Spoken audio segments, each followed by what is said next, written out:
strategi pengelolaan untuk reksadana saham, euforia investor lokal ini merupakan salah satu game changer.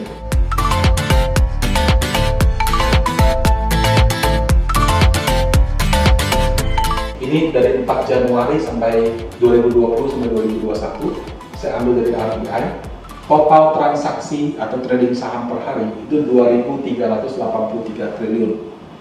68% itu D buy, D sell. D itu apa? Domestik. Ya, kalau F buy, F sell itu foreign. Jadi 68% itu adalah investor lokal, 31% itu investor asing. Kalau Bapak Ibu tarik data 3 bulan terakhir itu lebih ekstrim lagi, 75-80% investor lokal. Jadi kita sudah tidak lagi terlalu tergantung pada investor asing. Bahkan kalau investor asing itu mau sell pun kita juga sudah bisa bilang tidak peduli juga gitu. Ya. Nah, ini menjadi suatu game changer ya. Dan juga ada beberapa dampak. Ya. Dampak pertama begini. Kalau dari sisi fund manager, kami kan dalam mengelola reksadana saham mencoba untuk mengalahkan IHSG. Keahlian paling aset manajemen itu dalam melakukan stock picking.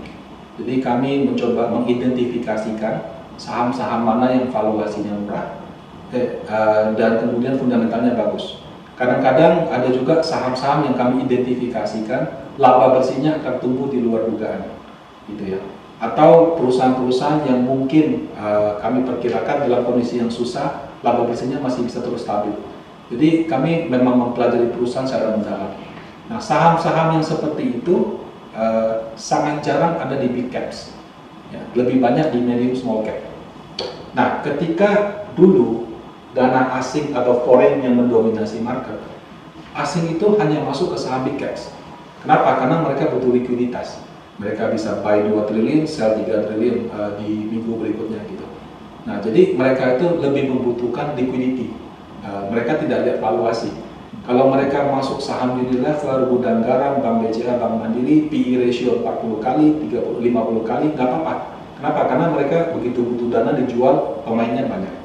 Nah, ketika dulu waktu dana asing mendominasi dan ketika terjadi net sell juga, maka kinerja reksadana saham panen pada waktu itu mungkin tidak begitu bagus. Kenapa? Karena kami masuk ke saham-saham yang menurut kami bagus, fundamentalnya bagus, gitu ya, value-nya bagus, tapi uang itu hanya berkutat di saham-saham big caps. Nah, akibatnya ada 1-2 tahun di mana performance kami kalah. Nah, tapi ketika dana asing sekarang tidak lagi menjadi dominan, tapi yang lebih dominan adalah investor lokal, kami melihat ada perubahan. Kenapa? Karena investor lokal itu bervariasi. Ada yang mungkin ikut-ikutan dana asing buy apa dia ikut, asing sell apa dia ikut. Tapi ada juga investor-investor lokal yang mungkin dia itu ikut selebritas-selebritas di pasar modal gitu ya. Jadi mulai dari Pak Ustadz gitu. Ya. Kalau Pak Ustadznya sudah tweet lagi mau masuk saham apa dan kemudian saham itu naik, semuanya berbondong-bondong ikut. Habis Pak Ustadz sekarang ada anak presiden, jadi mulai dari Mansur Logi sekarang menjadi Samuel Logi. Belakangan ini bahkan ada artis-artis yang endorse saham seperti itu. Ya, jadi ada yang ikut di situ. Tapi tidak sedikit juga kami melihat orang-orang itu belajar saham. Jadi mereka membeli buku-buku saham. Dan selama 2020 walaupun lagi PSBB, ternyata penjualan buku saham itu mencetak rekor baru. Jadi semua buku saham itu laris manis di toko buku media. Nah, kenapa? Karena mungkin orang nggak ada kerjaan di rumah, mereka belajar saham seperti itu kan. Nah, jadi orang-orang itu mungkin belajar apa itu price book value, apa itu price earning ratio value gitu ya. Jadi mereka itu belajar, oh saham yang murah itu misalnya book value-nya di bawah 1 kali, saham yang murah itu misalnya price earning ratio-nya di bawah 10 kali gitu. Nah, karena mereka belajar itu, mungkin mereka juga masuk ke saham-saham seperti itu, sehingga saham-saham yang stock picking-nya Panin Asset Management juga menjadi salah satu saham yang dibeli oleh investor lokal. Nah, apa perbedaan saham seperti ini dengan saham big caps? Kalau saham big caps itu naik, persentase kenaikannya tidak tinggi.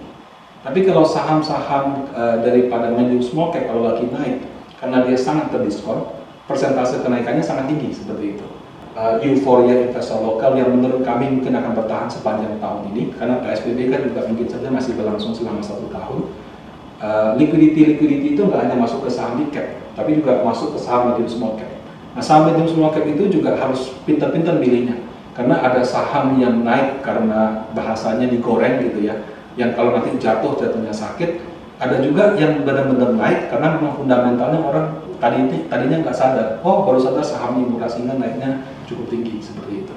Nah, jadi kami mengharapkan dengan adanya euforia investor lokal ini bisa membuat gaya strategi pengelolaan reksadana saham paling aset itu menjadi lebih bagus. Ya.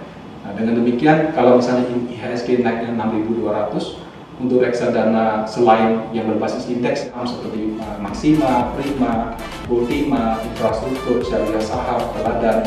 Nah, itu kami mengharapkan supaya performance-nya bisa di atas IHSG tahun ini.